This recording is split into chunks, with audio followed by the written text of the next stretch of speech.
Welcome everybody to Stage Zero.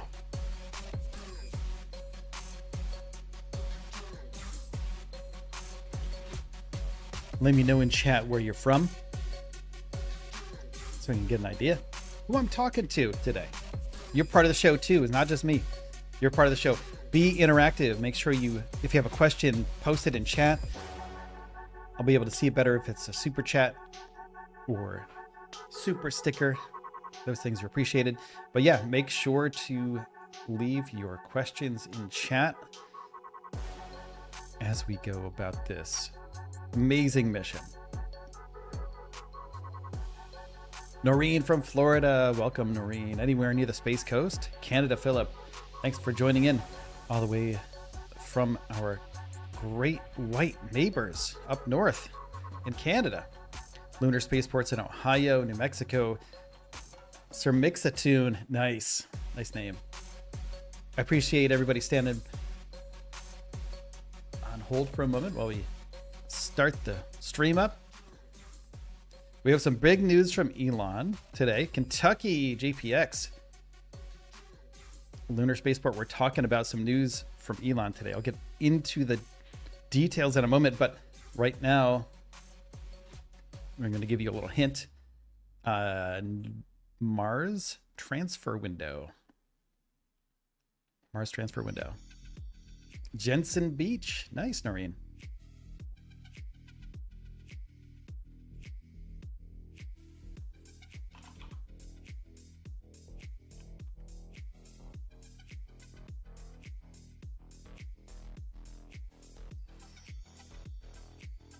Wait, isn't that near? Yeah, you could probably see flights from there, huh? Yeah. You could probably see other flights, Noreen.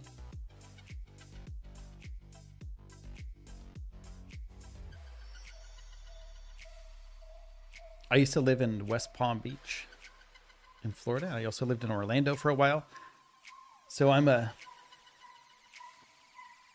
was a hop, skip, and a jump away from the Space Coast there. From Kennedy Space Center. All right, here we go.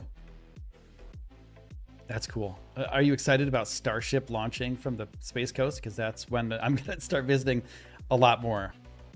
Okay, here we go. Let's get some let's get this party started here. Hey everybody, welcome back to Stage Zero. My name is Will. I am your host of the show, Stage Zero News, and today we're going to be talking about a tweet that Elon Musk sent about an amazing thing that may be happening in the near future, in about a year from now. And it's going to be one of those things that if it actually happens, it can change humanity forever. And I'm not saying that because I'm an optimist or I'm a futurist, or both those things are true. But if this actually happens, this will open up a window of opportunity for not just SpaceX, but for NASA and other private companies to send people and supplies to Mars. So the next transfer window to Mars, let me check this out here. October 2026, that's the optimal launch time. It'll take about 9-ish months around there to get to Mars. 2026. November, October next year. This is for the minimum fuel consumption and travel time for interplanetary missions. Apparently 9 to 26 months. 26 is like a long time. 20, that's over 2 years to get to Mars. The most optimal is 6 to 9 months. SpaceX plans to use the 2026 launch window to send an uncrewed Starship to Mars. So these initial flights won't have people on them. They'll have cargo. They will have the things that will be needed by the people in the future. But for the first few, there's probably going to be just cargo. And what Elon Musk sent a message about the other day, he posted about this the other day. Absolutely incredible news from Elon. But I want to show you what he posted before this, so you can kind of get an idea of where we're coming from. This is back in September 7th, 2024. He tweeted about this, or posted this. The first Starships to Mars will launch in 2 years when the next Earth-Mars transfer window opens. There will be uncrewed to test the reliability of landing intact on Mars. So this is a little bit older post. So landing intact on Mars. I want you to think about this for a moment, because the biggest thing we've landed on Mars so far is a rover about the size of a Mini Cooper car, like a compact car. That's it. That's all we've landed. That's the biggest thing we've landed on Mars so far. The Starship is the size of a house, 9 meters around. It's absolutely massive. It's 150 feet tall, 15 stories tall. It's an apartment building tall. 15 floors. If you think about that, do 15 one-story buildings stacked on top of each other. That's absolutely immense to land on Mars. So he wants to do this in a few years. They haven't even landed a Starship successfully on the catch arms yet. They haven't even brought it back down to Earth yet. So they have brought it back down to Earth, but not without it blowing up. Whether it's in the ocean or on its way back to Earth, it's blown up every time, right? So we still have a couple years left, 2026, at the end of 2026, basically about a year and a half left before this thing launches to Mars. So in the time between now and then, a year and a half, and we know that the production rate of Starships is absolutely insane. But if they can launch 50 Starships by then, they'll have a really good shot at this. I don't know, 20 maybe, 20. But there's time constraints too, because if something happens where they miss a month, or the FAA kind of holds them back for something, or which hasn't been a problem yet for the foreseeable future, it doesn't seem like it is. But the turnaround time for these things, even though it is decreasing, can they get to the point where they can actually launch that many rockets and get to production levels where they can justify launching one of these to Mars with an uncrewed capabilities? I want to know what you think about that. Let me know in the chat. Hey, what's up, Bob Brake? How you doing? Philip says, I'm going to work on my airplane and listen to you chat. Excited to hear what Elon has to say. He has something wild to say. And we're going to talk about that too. It'll be a discussion here. And they've only done booster catches. Sir Mixatune, you're absolutely right. So we're going to go back to the post. He said, flight rate will grow exponentially from there, with the goal of building a self-sustaining city in about 20 years. Being multiplanetary will vastly increase the probable lifespan of consciousness, as we will no longer have all our eggs, literally and metabolically on one planet. So Elon is saying, we have to get to Mars. If we don't get to Mars, we're all like, that's it. And if something happens to Earth, that's basically our backup plan. Mars is our backup plan. And people would say something like, why don't we take care of Earth first? We can do both. We have plenty of space on Earth for people to live. Plenty of money to go around to people. Elon should be donating more money, I agree, to people that need it. He has bazillions of dollars. He should be doing that.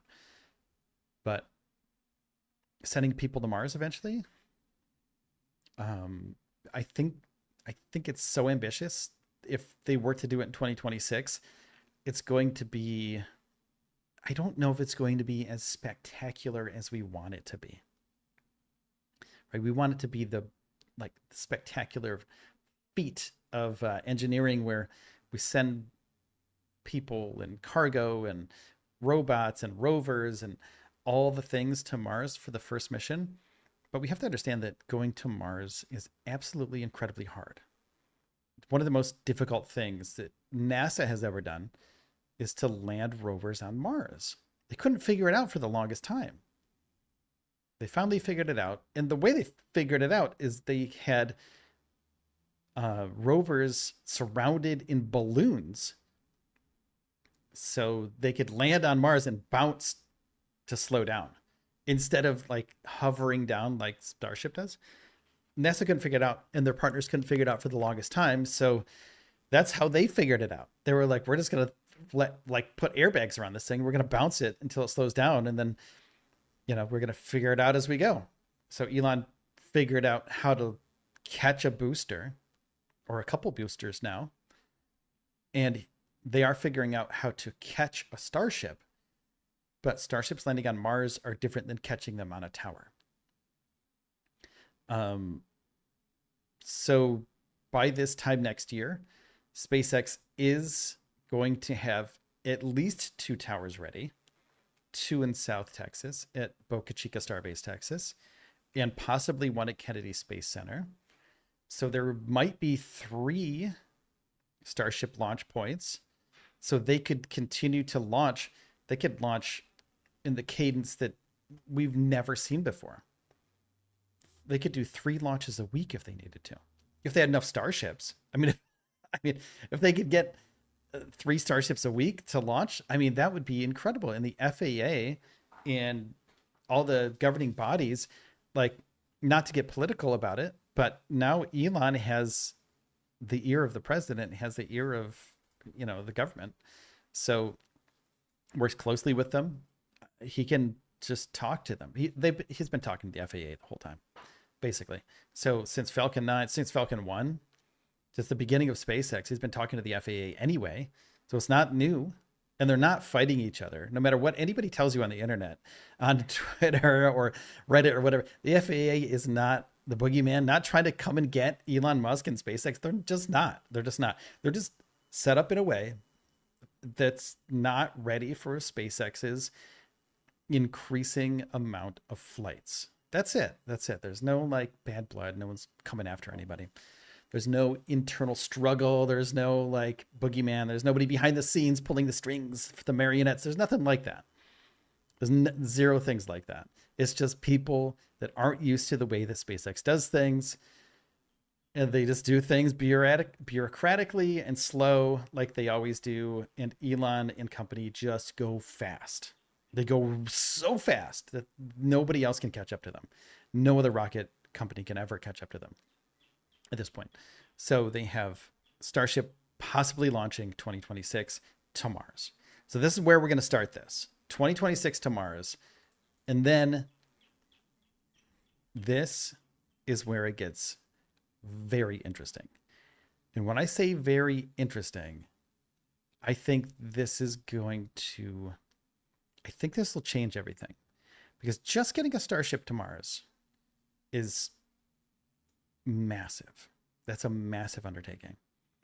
Getting out of the Earth's gravitational field, flying through space, that part is pretty easy in comparison to staying in orbit, deploying satellites, landing, going out of Earth's orbit or out of Earth's gravitation well, flying through space, straight shot, basically. You have to pinpoint where Mars will be, not where it is now, but where it's going to be when you get there. Because it's still moving. You're still moving. It's moving. You're moving this way. Mars is moving this way. You have to catch up to it. You have to catch it. So you have to pinpoint where it's going to be, and that's difficult. It's been done so many times, so there's an equation for that. But then the landing part, that's hard. That's absolutely incredibly difficult engineering. Now the Mars lander probably have legs. That's what I'm assuming. Or little tiny legs at the bottom of Starship. They've done it before. They've landed, I think it was Ship 9, maybe? I can't remember which one. If you know, let me know in chat or in the comments down below which ship landed on the pad, full landing. I forgot off the top of my head, but they've done it before. So that was a test that they've already done that. So they know how to do it. So that's not going to be super hard for them. I think that's going to be okay. But the terrain on Mars, it's not flat like a landing pad. It's not concrete like a landing pad. They're not going to send anything before the Starship to make it level. They're not going to level it out and pour concrete on Mars. They're just not going to. There's no reason to. Plus, they can't. They can't do it. They don't have. There's no technology now that can do that. They've never done it before.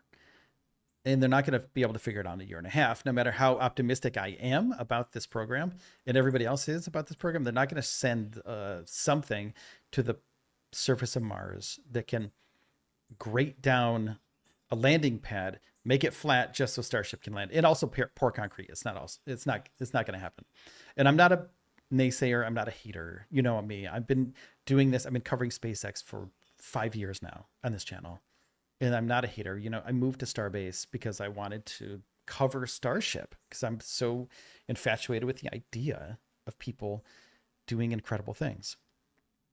Sir Mixatoon says, Ship 8, I believe. I thought Ship 10 had legs, Lunar Spaceport SN15. I've seen so much it's hard to keep track of. Sir Mixatoon, totally, 100%. Ship 15 also. Yeah, I was thinking, so it's a mix. I think Ship 8 or Ship 9. I can't remember which one it was. In Ship 15, yeah. But they all have those little stubby legs, you know. They're not this big. They're probably like bigger than me because the ship itself is massive. But they know how to land a ship. So they'll find a place to possibly land this thing. Now, Elon says Starship will hopefully depart from Mars at the end of next year with Optimus robots to explore.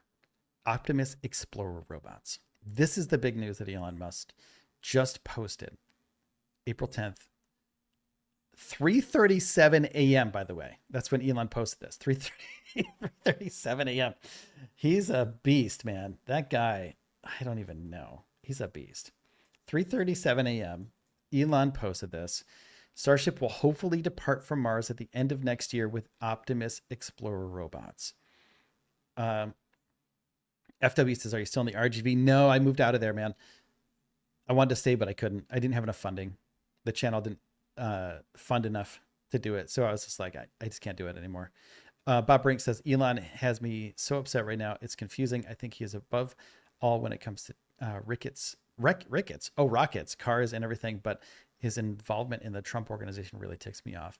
He does some silly things, man. I'm usually apolitical on this channel, but I am a reporter, so I have to report what I see. Right? He's changed. We all know he's changed, and he's not the same guy he was when he was the optimist techno guy, the technomium guy that he was 5, 6, 7 years ago. He's not the same dude. Completely changed. So I'm there with you. He's changed a lot. I will say that he is doing amazing things with Starship and SpaceX, though. Him and SpaceX are doing absolutely crazy things. So we have to talk about other things with the robot, though, right? So Optimus robots right now, they're in a funny state. They're in like a not quite Boston Dynamics good state, and not quite like, you know, hobbyist $3,600 robot from China that you remote control. You know, I've seen those too. Those are wild, by the way. They do cool stuff, but there's no AI in them. So Optimus is the future of SpaceX and Tesla. So Elon has this thing, right? So every big business person has this thing where they have big companies that just talk to each other and play with each other well, and give each other money, and that's how they keep their money together.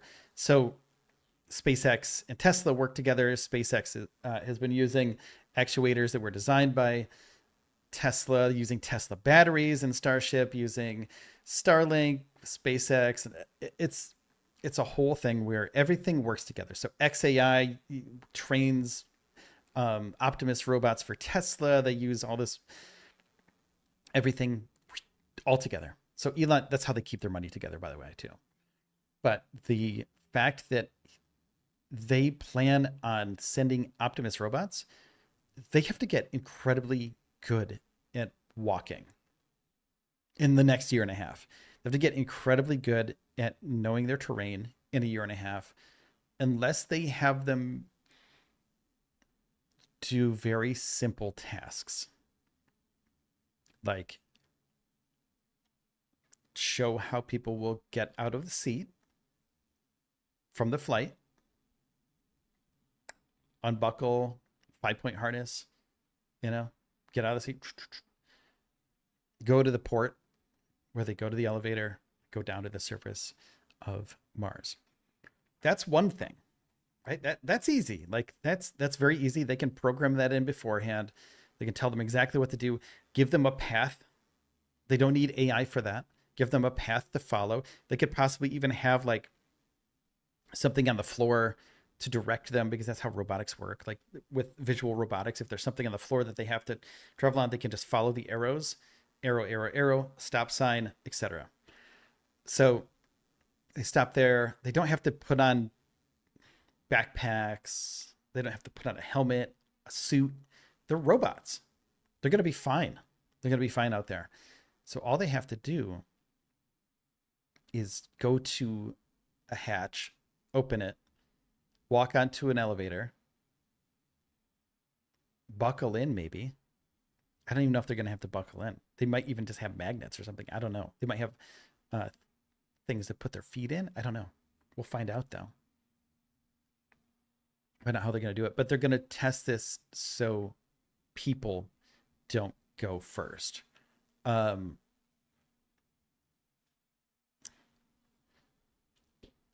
It's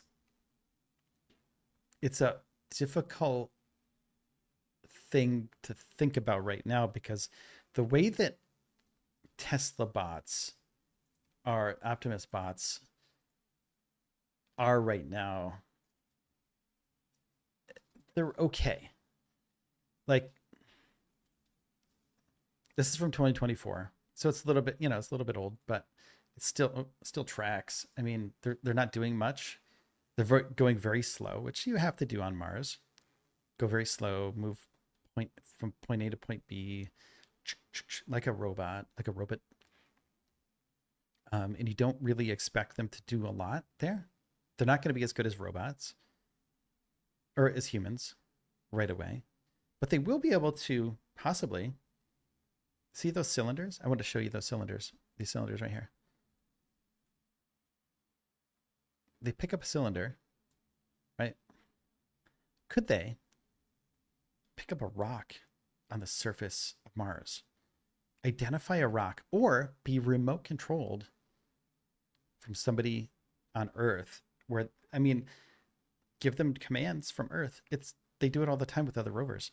If they see a rock, have them pick up the rock, put it in a bag,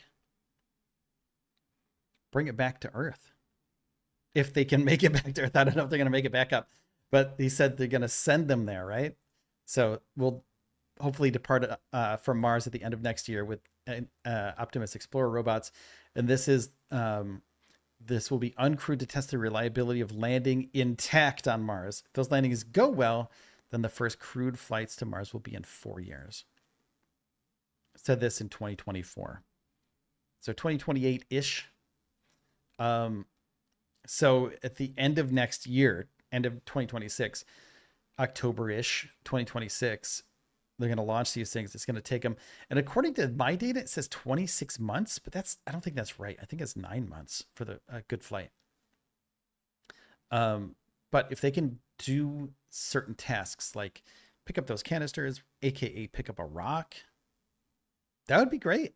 put it back in the Starship, put it in a little box or something, take it back to Starship. Because they don't have to go far off the elevator. They only have to go a few feet off the elevator. Pick up any rocks. And all they have to do is get back to Earth orbit. Then they can dock with the like sample return mission. 100% could be like this could be a sample return mission. They could get back to Earth orbit if they can make it back, get back to Earth orbit, dock with either another Starship or a Falcon or a Dragon crew capsule. Have people get those Mars rocks, bring it back down to Earth.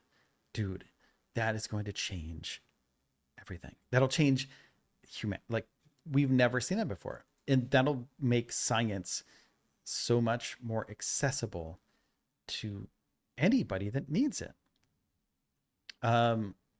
So I don't know. It's pretty wild though. Have Optimus take a Starlink and set up a live camp. They're going to. I think they have to have Starlink. They're going to have some sort of way for them to transmit video back to us. I think that's going to happen. I got bug bites everywhere, by the way. So if you see me scratching, that's why. Right now, I think Bob Ring says right now, I think they would be a lot like me, handicap. And if you put a bug on the floor, I'll trip and land on my nose. They need to learn picking up feet and not tripping on stuff. Yeah, the way they walk is they don't really pick up, they shuffle. Boston Dynamics has, right now they have a better walking, and I'll try to find a video for that so you guys can see. They're doing like handstands and cartwheels and flips and stuff. So like compared to this, and this is like December 2024 is this one right here.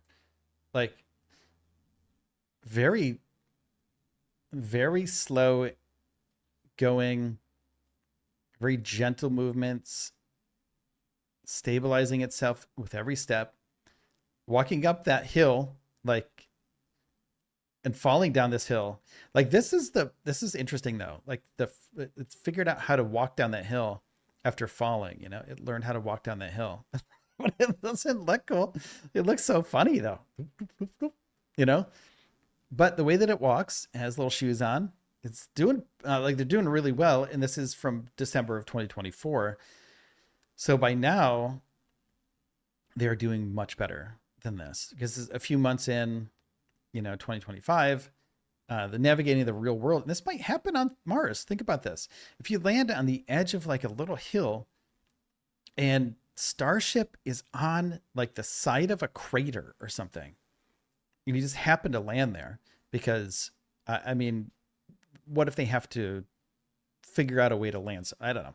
If they have a malfunction and they have to land someplace that they didn't want to, instead of a wide open area, they land on the side of a hill. And the only place that Optimus can go by chance is down a little hill, then they have to know how to do this. So they're already like, I've been saying this since the beginning of Starship, and since the beginning of this Optimus robot, I was like, that's going to Mars. I was like, it's absolutely going to Mars. These companies are working together for Elon's ultimate vision of sending people to Mars. His robot is going to Mars because it's going to eventually replace people going to. Why would we send people when you have an Optimus robot or any other robot that can do similar things? Other than you can see it with your own eyes, you can feel it, like you can grab something, you can move humans to another planet. Can you move consciousness to another planet?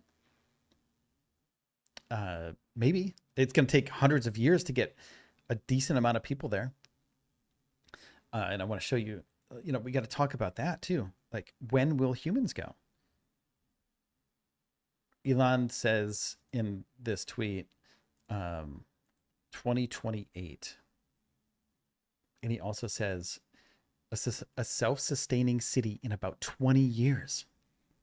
So if you could get a fleet of these Optimus robots that you can do over the air updates with too, while they're on Mars, you can have a Mars link, Starlink, I guess, Mars link, you know, that could talk to them, send them over the air updates to enhance their movability and their agility and their reasoning.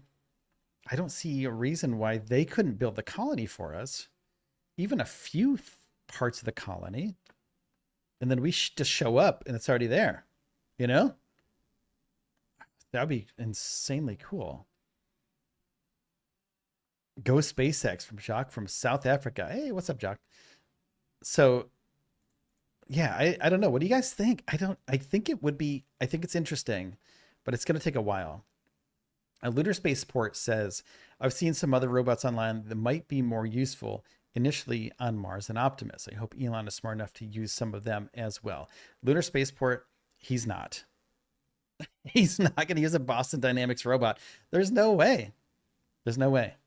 There's no way. He's not going to use a Boston Dynamic robot or any other robots because, I mean, maybe like rovers, but I don't think like a humanoid robot. He's going to work hard for Optimus to go there, and it's only going to be Optimus or nothing.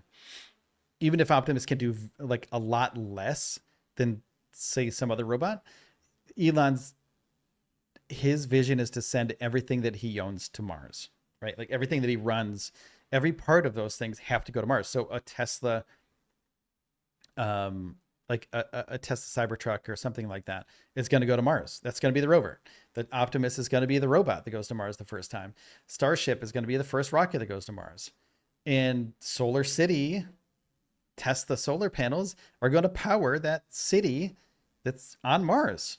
And those robots, the Optimus robots, eventually will build that city so we can just show up and be like, hey, it's not bad. It's nice digs over here. We got solar, we got like a nuclear reactor way over there that's probably Elon invested in. And also we have all these other infrastructure plans and infrastructure projects that are somehow Elon's, right? It's it's all him, you know? And I understand because he has a vision for building this, and we can't fathom how he thinks. He's a rational, irrational person. Because none of us would ever think to build a rocket company like SpaceX. We never think to go someplace and buy an ICBM to launch it, launch a like a fern or whatever he was going to launch to Mars. Like you didn't think of that. I never thought of that. Right? Like he's very irrational, but also a rational way to think about it. He has a rational way to think about irrational things. Philip said, "Thing looks like me at 2 o'clock in the morning." Yeah, I hear you. When I let my dog out at 2 in the morning, I feel like that. Oh, come on, man. Yeah, where's Arnold? Yeah, I get you. I got you. It's an Elon thing. Yeah, it is. Lunar Spaceport. You're 100% right. It's an Elon thing. This is all going to be an Elon thing. But, you know, you could call it ego. You could call it just stubbornness, whatever you want to call it. He's going to try to get people to Mars eventually. And with Starship, with these bots, I mean, look at this. Is that how we want our first robot to walk on Mars? That was June of 2024. And there are more modern versions of this. This is slow. This is about a year ago. So Optimus has, you know, gained functionality since then. So I'm you know, you gotta think of like how far we've come even in the last, I don't know, year with robotics. It's walking around an office. That's all it has to do, really. It just has to do this when it gets to Mars. Because this is like, think of this as Starship. That's what they're training it for right now. They're training it. Optimus is training for the biggest shift in humanity ever. The AI shift is going to be nothing compared to robotics. Absolutely nothing compared to robotics. AI is going to go inside of robots. Robots will use AI, but robots will, I'm not saying this as somebody who's like a fearmonger or anything. Robots will take over a lot of the duties that are like very low end jobs, and not in a not in a bad way, but like a janitor at a major corporation where like, just say, let's think about it. Like I was a janitor one time. I used to do all the manual labor jobs. All the manual labor jobs can be done by a humanoid robot if it works well. Pushing a broom, mopping a floor, um, watering plants, washing things, washing a wall, um, things like that. They can be taken care of, or replacing toilet paper in an office building can all be done by a robot. Cleaning surfaces, things like that. I'm just thinking like cleanings. I don't know why I went to cleaning, but it's all that stuff. It's like all the stuff that's really like basic human stuff is going to be replaced by robots. So you're going to have a fleet of these things, all powered by AI. And who's going to be the first person, or who's going to be the first company to be a consumer robot company? And whoever is that company, whatever that company is going to make the most money. It's insane. It's insane. FW says robots will be picking up the shopping carts at your local grocery store. 100%. You won't need a high school person to run out in the snow or rain or whatever to get all those carts. You either have like a robot that's a humanoid robot to go get them, or you have a rover with wheels, just goes and gets them, or the carts come back autonomously. They line themselves up. They're all a robot. All these carts will be robots. I think that's even better than like a robot getting all the carts. I think the carts will be robots. I 100% think you're right. Will they do a test flight first with one of those inside around the Earth? Philip, maybe that's going to be a cargo. That's a really good point. I think they will, because they're going to have to do orbits. And why wouldn't they put, I mean, they're going to have to figure out seating and, how the new infrastructure inside the Starship works. So having this robot, walking around inside when it's, or not walking, because it won't be walking, it'll be floating around in orbit, or at least sitting in the seat. Maybe we'll see. I don't know. It's going to be interesting to see what happens though. Put very limited AI. Oh, so they can't take us over. Yeah. Yeah. So they can only do tasks. They can't think. They can only do like certain things. Like your AI is trained to just get shopping carts, and that's it. As a shopping cart, like you can only do certain things, and they have to have sensors like a Tesla, like a shopping cart that goes from the cart. What's it called? The cart corral, I guess, and it goes back to the grocery store. That shopping cart will have to have very limited AI. You're 100% right. It only needs AI to do one task, and it needs to do that task really well. It needs to go back to the shopping center and park itself. So these autonomous robots going to Mars in the next Mars transfer window, Earth Mars transfer window, 100%. It's going to happen really soon. And there's one guy, not Elon, that's going to help with this. And this guy is our friend, Jared Isaacman. He's going to be the new head of NASA. 100%. This guy, look at this guy. Look at this guy, Jared. I think he's a good guy. Talked to him a little bit on I messaged him a few times. Really nice guy, very sweet guy, and offered to help me out when I needed some help. So he was there. So it's good dude. So I hope he gets this. And with this, he's an ally of Elon. He works with SpaceX. Astronaut. He's not going to Mars, but his astronaut training program will absolutely be part of that. I believe his astronaut training program will be part of it. He looks happy. Yeah. He's always looking like, dude, he's a driven individual. And I think he really wants to do the right thing. Inspiration for astronauts over the inspiration flights right there, supporting him when he goes in front of Congress, so they can be like, hey, you can be the guy. you know? So I think that's part of it. Like he already has information, you know, like he's already, Jared's a cool dude. Yeah, Lunar's spaceport. You're 100% right. Jared's a cool dude. He seems like, and plus, like, if you think about the last NASA heads, they're like older. There's no fresh blood there. You know, you got to think about like who's really inspirational to the next generation.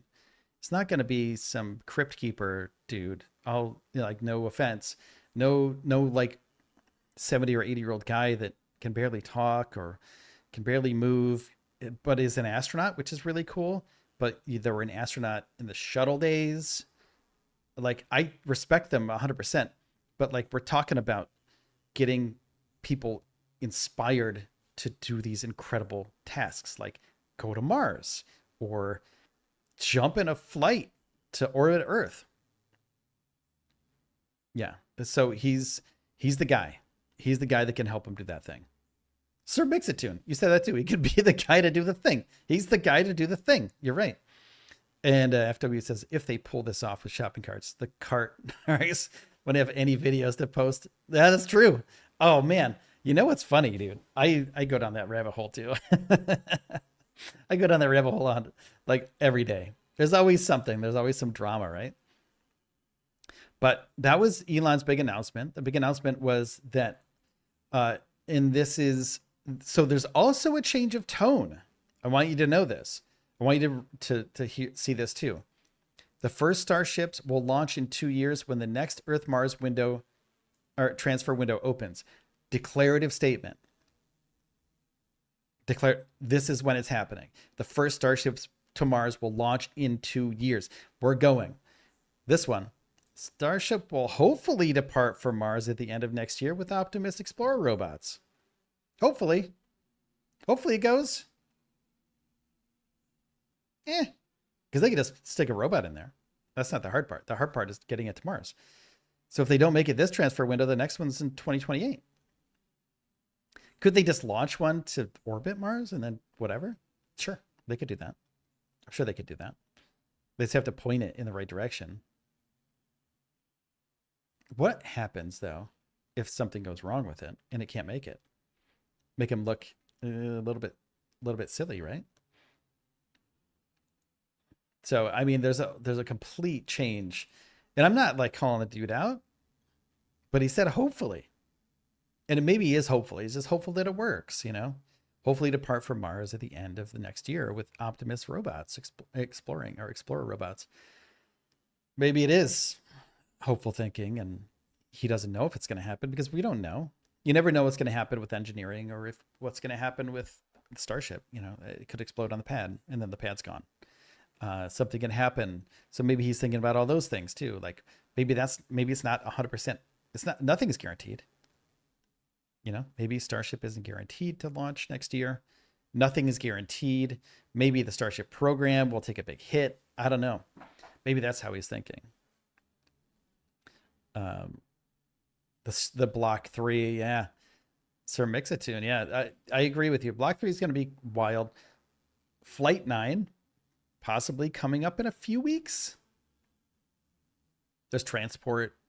There's something transport going on. Let's see, what was this? I saw this April 11th between 12 and 4. Yeah. There we go. That's already done. So April 11th to April 12th, SpaceX will be conducting, I'll show you this too before we get out of here, but be conducting Texas Department of Transportation approved transportation operations on Highway 4 from the factory to the pad. Woo, baby. The factory to the pad between 11 p.m. and 3 a.m. The transport will take approximately 1 hour. The beach and highway will remain open through the operation. However, traffic may be delayed for a short duration. Let's move some giant stuff down to the pad, people. That sounds amazing, doesn't it? Yeah. All right. I can't wait. I can't wait. So this flight is crucial because if they get this one right, if they can deploy some satellites, they're good to go. They can deploy, I think they're going to deploy 4 Starlink satellites. I think they're going to do 4 satellites this time, just a little bit. Bob Brink says, are you going to start covering launches again or others so much? So I'm okay. Let me talk about this. Let me talk to you. The reason why I haven't been doing launches is because it's very difficult with a 4-year-old to cover launches. I have a 4-year-old kid. And if I'm covering a launch and he just happens to run and jump into my office when I'm covering a launch, though it is fun for me to do that, it's really hard for me to schedule those things and to make it into something that's worth everybody's time, like your guys' time. I would love to do it. I would absolutely love to do it. But there's also YouTube demonetization that's a factor too. All the other channels, not every channel gets away with it. Some channels get away with it. But I don't have a crew on the ground to film it. So that's the hard part, is that I have to snake a stream from SpaceX on X, and then that may be picked up as reused content by YouTube. So that's a reason. That's one huge reason why I shouldn't do it. The other is my son just like launching himself into my room, into my office, just being like, "Hey," right? So I can't really do the live launches when he's like flying around the house like a lunatic. So the live launch is not a good idea at this point. I'd love to do them. I think they're fun, but as far as the like demonetization and stuff, it's not really worth it to do those things. But yeah, I'm gonna be honest with you guys. Like that's what I've always been on this channel. Yeah, and plus other channels. Sir Mixatoon is absolutely correct. NSF covers it, all the other channels cover it. So like it's already covered. And I know like I want to be there and I want to be there for you guys, but it's already being covered by a bunch of other channels. My reason for being on this channel is to have a unique voice so other people can have their unique voice as well. So we can have a unique community that's not the same as every other spaceflight community out there. We want to be able to talk about stuff that's really difficult to talk about. I don't want to be the guy that does everything that everybody else does. I've never been that guy. So doing the flights, though it is fun, and this is the longest answer you've ever gotten, Bob, though they're fun, it's not unique enough for me to do that. I don't know. It's not unique, and my son might fly into my office. He might launch himself into my office. So it's like I love to do it, but it's like you got to sacrifice a little bit. So I want to do these kind of streams where we talk about things that are happening, but we can have a real good discussion about it. Like I want to hear what you guys say about these robots, and if you think it's going to actually happen. And I want naysayers out there. I want people to push back against Elon. I want people to push back against SpaceX, because even though we love what they're doing, he's still not right 100% of the time. And we can't always say, well, this flight, they're going to get some data from it. Like every time, every time something goes wrong, you know what? They're going to get data from it. So next time it's going to be great. And that's kind of what happens, but it's still like, it always happens, So these things are a tricky situation sometimes. And then everything's going good with the pops, and everything's going real great for me. My life has completely changed 180. And I'm going to be honest with you guys, because I want everybody to know this. When I was in Texas, I gained a bunch of weight, super depressed, not happy. I was sad. I loved rockets, but I didn't like being alone in Texas in my apartment and just covering Starship. It was a tough life, and I didn't like that. I loved the rockets. I love SpaceX and all that stuff, but I gained a bunch of weight because I was sad. I wasn't happy. I was happy doing the work, but everything else, my personal life, I left everything behind to do that. So I gained a bunch of weight, not happy. I had some friends there, but I wasn't like the happiest I've ever been. So everything's great now. I love it. I love my family. I love everything about this place, and I'm having a great time. So I'm literally never been happier. This is the best thing that's ever happened to me. Oh, FW those tacos. No, I'm sad here too. I don't have tacos. Dude, the tacos got me though. They're so good. They're so good. It's there's nothing like it ever that I've ever experienced. I lived on the border of Mexico and San Diego. The food there was absolutely spectacular.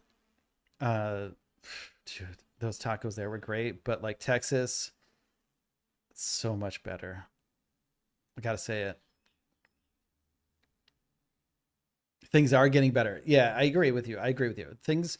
The other thing is like I love to do this channel. I have a podcast too, like an audio podcast, which I'm trying to promote as well. I do that every day, and it's pretty popular. I'm like excited about that. It's called the Elon Musk podcast, and it's the one with Elon Musk's face on it. It's like a black background, Elon Musk picture on it. So if you're into podcasts, I cover everything that Elon does on that show, and I do that every day too, and I'm very excited and very happy about that. And then I do this channel as well, Stage Zero channel as well, and those two will be merging eventually. Just figuring out the way to do that, and it's going to be we're a powerhouse. Like the podcast is like 100 times bigger than this. It's so much bigger. So I've been spending a lot of time doing that too. So that kind of squares that up, I guess. But everything is great, Bob. Like I'm really happy, and I hope you're doing well too. It's been a while since I've been doing these live streams, and I love doing the live streams. And I love to talk to everybody about this stuff. But there's just so much that we can talk about. It's the same as everybody else. I want to get like unique perspectives, and I'm going to start getting guests on that nobody else has, and start talking about things that not everybody talks about too. So yeah, so this is the next big thing though. They're moving stuff down to the launch pad. Bob says, you're looking slim and trim, sound happier, and I enjoy your coverage here. And oh, thanks, dude. That's awesome. I appreciate that, man. It really does mean a lot to me, and I'm in a much better place now. And you know, and I've got to give credit to everybody, like all you guys, Bob Rank, everybody that's been here since day one of the show. Like you guys kept me going, like 100%, no joke. Without you guys just being there, just like talking to me back and forth, like just talking smack about SpaceX or whatever, like I couldn't have done it without you guys. I could not have done it without you guys. Moral support, financial support, just being there the whole time. And like, I'm getting choked up about it because like I didn't have any friends. I didn't have any friends down there. I was super bummed, and I could have friends, I had you guys there with me. So it means a lot to me that you're still here, Bob. That's what I'm trying to say. So thanks for that. I appreciate that. But but now I'm much happier, and I can bring this thing to the fucking masses, and it's going to be sick. So I'm ultra motivated now. I know how to do it now, and it's getting better every single episode. So yeah, even though it's going to change a little bit, it's going to be better. So come along for the ride, and I'm going to make you guys a promise. And I say this in every episode because it's true. I've been doing this for about 5 years now. And I want to ask you for a favor. If you give me 1 second of your time, I'll give you 10 years of my time, 10 more years of my time. I just want you to hit the subscribe button and the thumbs up button, the like button. That's it. That's the 1 second of your time that I ask for.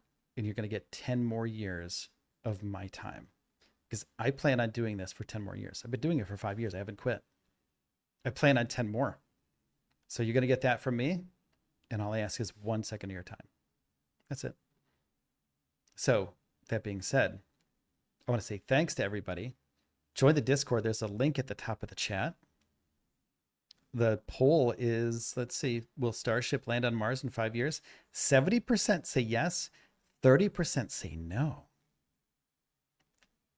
That's kind of stunning. If you said no, tell me why. That's cool.